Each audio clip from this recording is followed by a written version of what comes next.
नमस्कार साथियों, तो मौजूद हुए हैं आपके सामने हिमाचल प्रदेश के दिन भर की ताज़ा खबरों के साथ। तो इससे पहले खबरों के सिलसिले को शुरू करें, आपसे निवेदन है चैनल को आप जरूर सब्सक्राइब करें। तो पेश है आज दिन भर के मुख्य समाचार। शिमला में झमाझम बारिश, 10 जिलों में 4 दिन का येलो अलर्ट, 21 मार्च तक बादल बरसने की संभावना, बागवानों की चिंता बढ़ी। हिमाचल में वेस्टर्न डिस्टर्बेंस एक्टिव होने के बाद प्रदेश के कई क्षेत्रों में आज दोपहर बाद बारिश हुई। मौसम विभाग के अनुसार शिमला, मनाली, मंडी, भुंतर में भी मेघ बरसे। इस दौरान शिमला में ओलावृष्टि भी हुई। बारिश, ओलावृष्टि के बाद ठंड में भी इजाफा हुआ। वहीं मौसम विज्ञान केंद्र शिमला ने आज से अगले 4 दिन 21 मार्च तक कुछ स्थानों पर ओलावृष्टि होने का येलो अलर्ट जारी किया है। यह चेतावनी किन्नौर और लाहौल स्पीति को छोड़कर सभी 10 जिलों को दी गई है। शिक्षा बोर्ड परीक्षाओं में अब तक नकल के 30 मामले।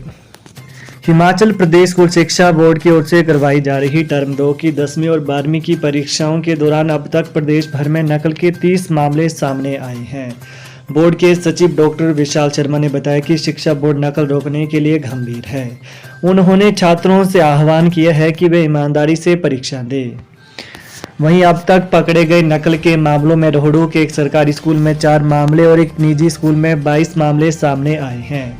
कांगड़ा के एक सरकारी स्कूल में नकल के 4 मामले सामने आए हैं। उन्होंने बताया कि जिन भी छात्रों को नकल करते हुए पकड़ा गया है, उन्हें बोर्ड के प्रावधानों के अनुसार परीक्षा के बाद अपना पक्ष रखने का मौका दिया जाएगा।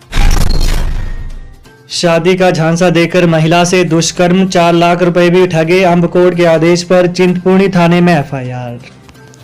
हिमाचल के ऊना स्थित चिंतपूर्णी थाने में एसीजेएम अंबकोट के आदेश पर विधवा महिला से शादी का झांसा देकर संबंध बनाने का मामला दर्ज किया गया है। आरोपी ने महिला से धोखाधड़ी कर 4 लाख रुपए भी ठग लिए। पीड़िता की शिकायत पर पुलिस मामले की जांच कर रही है। वहीं पीड़िता ने दी शिकायत में कहा कि वो 2 बच्चों की मां है। 7 वर्ष पूर्व जलने से उसके पति की मौत हो गई थी। कहा कि शमशेर सिंह पुत्र रणवीर सिंह निवासी मंडी ढवाली सिरसा हरियाणा पति का दोस्त बनकर उससे मोबाइल पर बातचीत करने लगा, जिसके बाद वो घर पर भी आने जाने लगा। इस दौरान आरोपी ने उसे शादी का झांसा देकर संबंध बना लिए। वहीं पीड़ित महिला ने कहा कि जब उसने आरोपी से शादी करने के लिए कहा तो वो टाल मटोल करने लगा। आरोप है कि शमशेर ने व्यवसाय शुरू करने के लिए 4 लाख रुपए भी लिए थे। कहा कि काम वो पूरी रकम वापस कर देगा, लेकिन जब पीड़िता ने आरोपी से रकम वापस करने की मांग की तो उसे जान से मारने की धमकी दी। साथ ही आपत्तिजनक वीडियो वायरल करने की भी धमकी दी। सदन के बाहर विपक्ष की नारेबाजी के बाद सत्ता पक्ष ने भी लगाए नारे, वॉकआउट।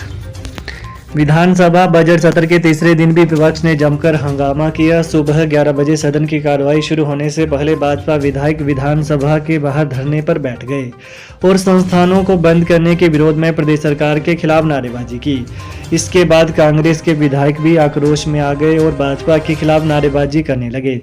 सदन की कार्यवाही शुरू हुई और भाजपा विधायकों ने 2 मिनट के भीतर ही वॉकआउट कर दिया। इसके अतिरिक्त मुख्यमंत्री कार्यालय के बाहर भी ताली लगी, संकल कंधे पर उठाकर विरोध किया। अब विधायक निंदा प्रस्ताव पर चर्चा कर रहे हैं। संसदीय कार्य मंत्री हर्षवर्धन चौहान ने भाजपा सदस्यों पर सरकार के ऊपर दबाव बनाने के आरोप लगाते हुए सरकार की ओर से विपक्ष के व्यवहार पर निंदा प्रस्ताव लाया। वहीं स्वास्थ्य मंत्री धनीराम शांडिल ने निंदा प्रस्ताव का समर्थन करते हुए विपक्ष से संयम बरतने का आग्रह किया। उन्होंने विपक्ष पर ड्रामेबाजी करने का आरोप लगाया। बागवानी मंत्री ने पूर्व की भाजपा सरकार पर लोकतंत्र की हत्या करने के आरोप भी लगाए। केमिकल गोदाम में लगी भीषण आग, दमकल की 8 गाड़ियां आग बुझाने में जुटी। बद्दी के मलकू माजरा में केमिकल गोदाम में भीषण आग लग गई। दमकल विभाग की 8 गाड़ियां आग पर काबू पाने में जुटी हुई हैं। हिमाचल में प्रति व्यक्ति आय में 10.4% की बढ़ोतरी, आर्थिक सर्वेक्षण में खुलासा। हिमाचल प्रदेश में प्रचलित भावों पर प्रति व्यक्ति आय 2021-22 के 2,01,271 के मुकाबले वित्त वर्ष 2022-23 में 2,22,227 रहने का अनुमान है। यानी यह पिछले वित्त वर्ष से 20,956 रुपये बढ़ी है, जो वित्त वर्ष 2021-22 में 13.1% की तुलना में 10.4% की बढ़ोतरी दर्शाता है। वर्ष 2022-23 में हिमाचल प्रदेश की अनुमानित प्रति व्यक्ति आय राष्ट्रीय प्रति व्यक्ति आय 51,607 अधिक है। वहीं हिमाचल प्रदेश में सकल राज्य घरेलू उत्पाद की विकास दर 6.4% है। यह राष्ट्रीय विकास दर से नीचे है। देश के सकल घरेलू उत्पाद की विकास दर 7% है। वहीं मुख्यमंत्री सुखविंदर सिंह सुक्खू ने आज सदन में हिमाचल प्रदेश आर्थिक सर्वेक्षण 2022-23 को प्रस्तुत किया। विधानसभा की उच्च परंपराओं को ध्वस्त करने का प्रयास कर रही भाजपा। कांग्रेस विधायक सुधीर शर्मा, संजय रतन, केवल सिंह पठानिया, सुरेश कुमार और भुवनेश्वर गौड़ ने विधानसभा के भीतर भाजपा विधायकों के आचरण की कड़ी निंदा की।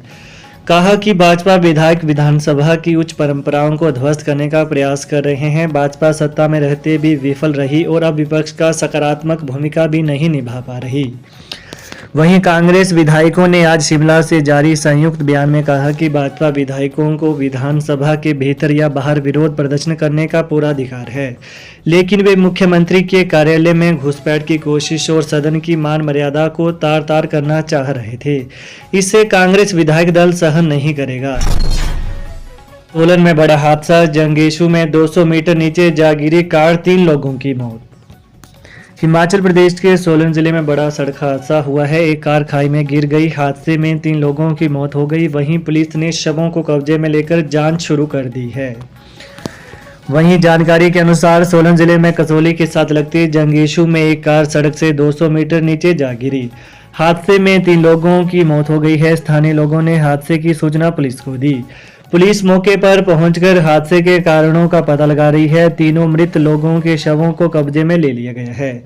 वहीं शवों की पहचान हो गई है। 2 नालागढ़ क्षेत्र के रहने वाले थे, जबकि एक अन्य कुरुक्षेत्र का रहने वाला था।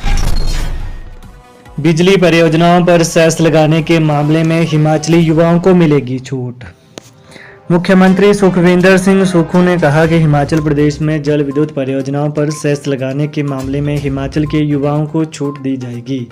जिन युवाओं के 1 या 2 मेगावाट के प्रोजेक्ट हैं, उनकी आय देखने के बाद ही वाटर सेस लगाने पर विचार होगा।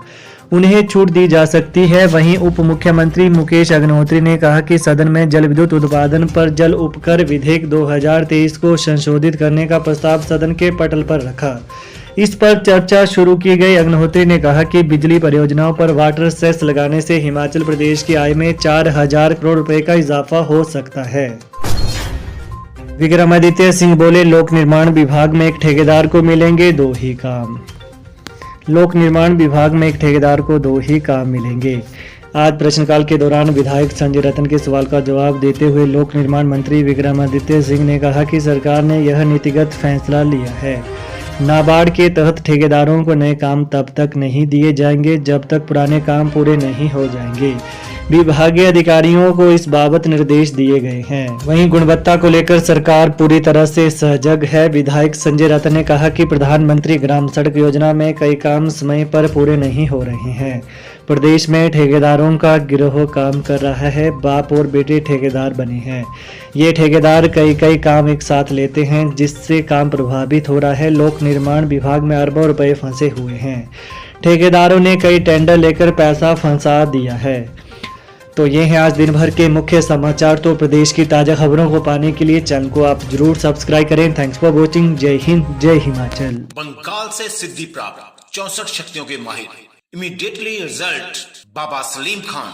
पक्का काम, तुरंत समाधान। हम कहते नहीं, करके दिखाते हैं। It is my promise. जैसे नौकरी, कारोबार, घर में क्लेश, किया किराया, जादू टोना, लव मैरिज प्रॉब्लम, सौतन दुश्मन से छुटकारा, विदेश यात्रा, स्पेशलिस्ट मनमोहनी, वशीकरण व मुठ करनी। घर बैठे 11 घंटों में A to Z समस्याओं का पक्का समाधान करवाएं। 101% गारंटी स्टाम्प पेपर पर लिख कर लें। अभी फोन करें। Mobile number 8860581665।